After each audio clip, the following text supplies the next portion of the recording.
नमस्कार। DNT area news में आपका स्वागत है। मैं धर्मेंद्र कुमार एरिया। आज बात करने जा रहा हूँ उत्तर प्रदेश शासन द्वारा एक जारी किया गया सरकारी अध्यादेश, जिसे गजट भी कहते हैं। और ये उत्तर प्रदेश सरकार द्वारा जो प्रकाशित किया गया था असाधारण गजट, वो किया था 1 अक्टूबर 1974 को। और इसकी शासनादेश संख्या है 3501/17 दिनांक 1 स्पेस 102 स्पेस 74। ये इसका नंबर है। और इसका जो उत्तर प्रदेश शासन द्वारा जो जारी किया गया था उसका नाम दिया गया था इस सरकारी गजट का उत्तर प्रदेश अनुसूचित जातियां, अनुसूचित जनजातियां तथा विमुक्त जातियां ऋण अनुदेश अध्यादेश 1974। और ये जारी किया गया था। अब इसके पैरा जो 3 है मैं आपको पढ़ के सुनाता हूं। पैरा 3 में लिखा हुआ है, जो परिभाषा दिए हैं पैरा 3 में जातियों के संबंध में। और ये अध्यादेश में लिखा है, अध्यादेश में जब तक कि संदर्भ में अन्यथा या अपेक्षित न हो। नंबर 1 पे सिविल न्यायालय। अब आती है नंबर 2 पे सहकारी समिति। इसमें लिखा हुआ है, सहकारी समिति का तात्पर्य उत्तर प्रदेश सहकारी समिति अधिनियम 1956 के उपबंधों के अधीन राष्ट्रीयकृत की गई या राष्ट्रीयकृत समझी गई किसी समिति से है। चलिए, ये अलग बिंदु हो गया। नंबर 3 पे आता है ऋण। ऋण के बारे में बताते हैं। ऋण का तात्पर्य नगद अथवा वस्तु के रूप में किसी अभिप्राय से है, चाहे उसके लिए डिग्री हुई हो या नहीं। और इसके अंतर्गत कोई ऐसा संव्यवहार भी है जो सार रूप में ऋण हो। ये ऋण किस परिभाषा है। अब नंबर 4 पे आती है विमुक्त जाति। चूंकि हम लोग बात करेंगे विमुक्त जाति पर, क्योंकि अहेरिया समुदाय एक विमुक्त जाति है, तो अब विमुक्त जाति के संबंध में हम बात करेंगे, जो परिभाषा दी है इन्होंने इस सरकारी गजट में। विमुक्त जाति का तात्पर्य इस अध्यादेश की अनुसूची में विनिर्दिष्ट किसी जनजाति अथवा जनजाति समुदाय के किसी सदस्य से है। इसमें स्पष्ट लिखा हुआ कि विमुक्त जाति का तात्पर्य इस अध्यादेश की अनुसूची में विनिर्दिष्ट किसी जनजाति या जनजाति के समूह के किसी सदस्य है। यानी कि जो भी मुक्त जातियां हैं वो या तो जनजाति हैं या जनजाति के समुदाय के किसी कोई सदस्य है। चलिए आगे चलते हैं। इसमें नंबर 5 पे लिखा हुआ है अनुसूचित जातियां। अनुसूचित जातियां का तात्पर्य संविधान के अनुच्छेद 341 के खंड 1 से अधीन राष्ट्रपति द्वारा दिए गए किसी आदेश में विनिर्दिष्ट अनुसूचित जाति से है। खंड 6 में लिखा हुआ है अनुसूचित ऋणी। ये इंपोर्टेंट है बहुत। चलिए, अनुसूचित ऋणी का तात्पर्य अनुसूचित जाति अथवा अनुसूचित जनजाति या विमुक्त जाति के व्यक्ति से है जो साधारणतः उत्तर प्रदेश का निवासी हो और जो भूमिहीन कृषि श्रमिक हो। यानी पैरा 6 और 4 एक दूसरे के पूरक हैं और स्पष्ट लिखते हैं कि विमुक्त जातियां या तो जनजातियां हैं या जनजातियां के सदस्य समुदाय के वे कोई व्यक्ति है।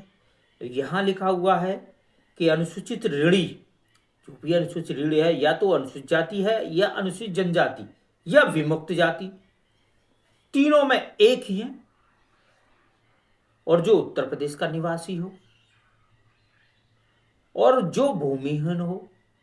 तो मैं यहाँ ये कहना चाहूँगा कि भाई अहिरिया समुदाय 1950 से लेकर आज तक एससी से निकालने के बाद 1950 में एससी से निकालने के बाद भाई अगर सबसे पहले पट्टे दिए जाते हैं तो उन परिवारों को दिए जाते हैं जो गांव में भूमिहीन हो।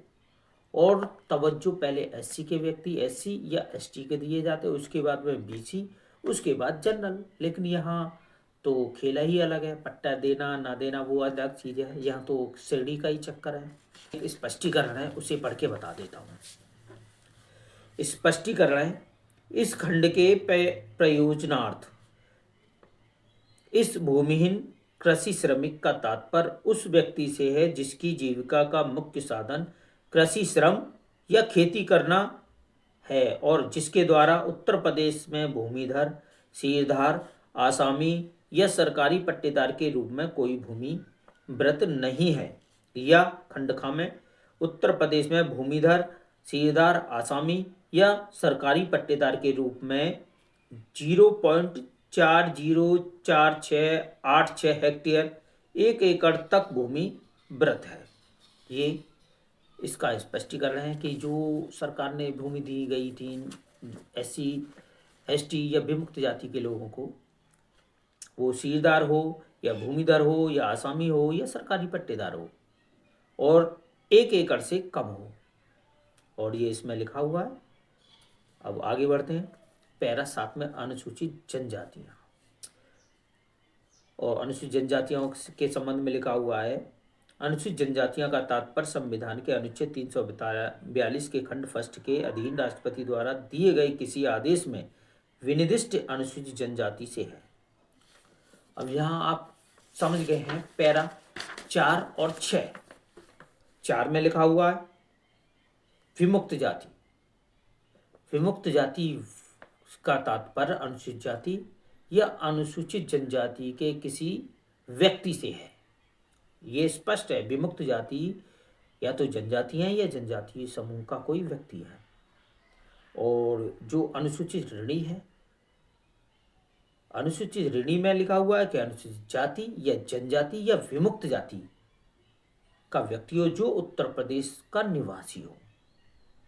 अब अहिरिया जाति, तो अहिरिया जाति पर ब्रिटिश सरकार ने सबसे पहले जो अपराधी से घोषित किया गया था, जो पहला कानून सर्वप्रथम लागू किया गया था, वो 22 अक्टूबर 1873 को तो आप ये भी नहीं कह सकते कि हम उत्तर प्रदेश के निवासी नहीं हैं।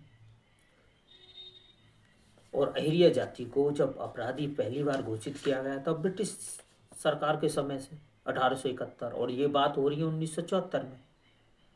अब बताइए 97 साल बाद का ये अधिसूचना है, उस एक्ट के अपराधी होने के बाद का। चलिए, और इसमें स्पष्ट लिखा हुआ कि विमुक्त समुदाय का तात्पर्य उन समुदाय यानी कि विमुक्त जाति या विमुक्त जाति के समुदाय का तात्पर्य अनुसूचित जनजाति यानी जनजाति या जनजाति के समूह से कोई सदस्य हो वो माना जाएगा। अब इसमें जो विमुक्त जाति की सूची दे रखी है, अब मैं आपको बताता हूँ। ये अनुसूची दे रखी है, इसमें 36 जातियाँ हैं जो विमुक्त जातियाँ हैं। इनके मैं नाम पढ़ के सुनाता हूँ। अब ये 74 में जारी किया गया था, तो कम से कम जो यूपी में स्थायी रूप से निवास करने वाली जातियाँ हैं, घूमने फिरने वाली जातियाँ हैं, तो दोनों का वर्गीकरण दिया जाना चाहिए था, लेकिन नहीं दिया गया। इसमें केवल विमुक्त जाति लिखा है और 36 जातियाँ हैं। 11 विमुक्त जातियाँ वो इंक्लूड हैं जो स्थायी रूप से निवास करती हैं। 25 विमुक्त जातियाँ वो हैं जो घूमते फिरते हैं।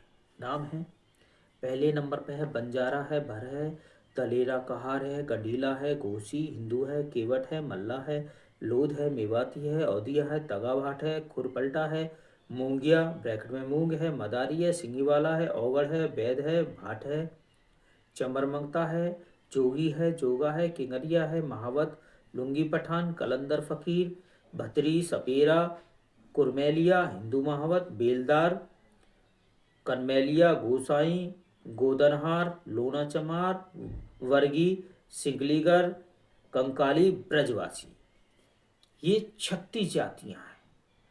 जबकि 26 मार्च 1962 के जो जियो है उसमें 19 जातियां हैं, TNT हैं जिन्हें पहले से SC माना है। और जो 12 जून 1962 का जियो है, जो हरिजन जो डायरेक्टर हरिजन सहायक विभाग द्वारा जो जारी किया गया था, उसमें 29 जातियां डीएनटी थीं जो स्थायी रूप से निवास करती थीं, और 25 डीएनटी जातियां वो थीं जो घूमते फिरने हैं। तो 25 इसमें हुआ और 11 हैं, लेकिन जो 62 के शासनादेश के जीओ हैं उसमें 62 के शासनादेश में क्रमांक 5 पर भर है और 17 5 पर गुर्जर है, 17 पर भर है। वो दोनों जातियां इसमें इंक्लूड हैं, लेकिन शेष बची 17 जातियां इसमें नहीं है। अब इसमें नहीं है, इसका क्या कारण है? जबकि ये जो 25 जातियां हैं इनमें से कुछ जातियों को गिनी चुनी जो जातियां हैं वो, जैसे कि बेलदार है, एससी में आती है, और ब्रजवासी है, ये ओबीसी में आती है, और सपेरा भी किसी में नहीं आती है, और ये आपके जोगी जोगा ये ओबीसी में आते हैं। तो इस तरह से कुछ जातियां एससी और ओबीसी में हैं, लेकिन अहेरिया जाति आज भी मकर जाल में उलझी हुई है। अब 74 का जीओ अधिसूचना जारी किया गया था तो डीएनटी की सारी जातियां देनी थी, लेकिन चूंकि गलती हुई है एक जाति को छुपाने के चक्कर में, इसमें केवल 36 जातियां दे रखी हैं। और आज इस जो सरकारी गजट है इसको भी देखा जाएगा तो भारत सरकार की रिकॉर्ड में ये 36 जातियां से अलग हैं। कहीं 57 हैं, कहीं कहीं हैं, कहीं कुछ हैं, और ऐसी जातियां हैं जो इस रिकॉर्ड में भी नहीं है। जैसे कि मैं एक नाम ले दूं, आविया, जो उत्तर प्रदेश की विमुक्त जाति की सूची में भारत सरकार ने इंक्लूड की है। कालिकर जो है रैन के आयोग की रिपोर्ट भी है और भी रिपोर्ट हैं उसमें लिखी हुई है, लेकिन इसमें नहीं है आविया जाति। तो इस तरह मकड़ जाल में जो उलझाए हुए हैं, उस मकड़ जाल में अहिरिया को ऐसा उलझाया है कि आज भी अहिरिया जाति की कोई श्रेणी निर्धारित करने के लिए कोई सचिव, जो अपने आप को मेरिटधारी सचिव कहते हैं, लेकिन स्पष्ट या उसे सही कैटेगरी या सही तथ्य को सामने रखने ऐसा कोई भी सामने नहीं आ रहा है, और बल्कि उसको उलझाने के लिए हमेशा तैयार रहते हैं।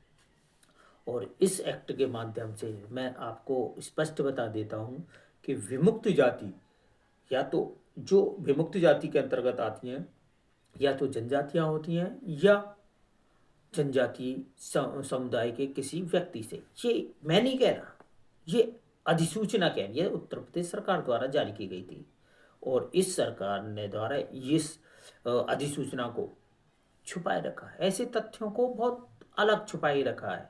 और इसे मांगोगे तो संस्थान में उपलब्ध नहीं है, समाज कल्याण के यहाँ उपलब्ध नहीं है, शासन द्वारा जारी किया है, सरकारी गजट है, और ये उपलब्ध ही नहीं है। बताइए। तो आज की वीडियो में इतना ही।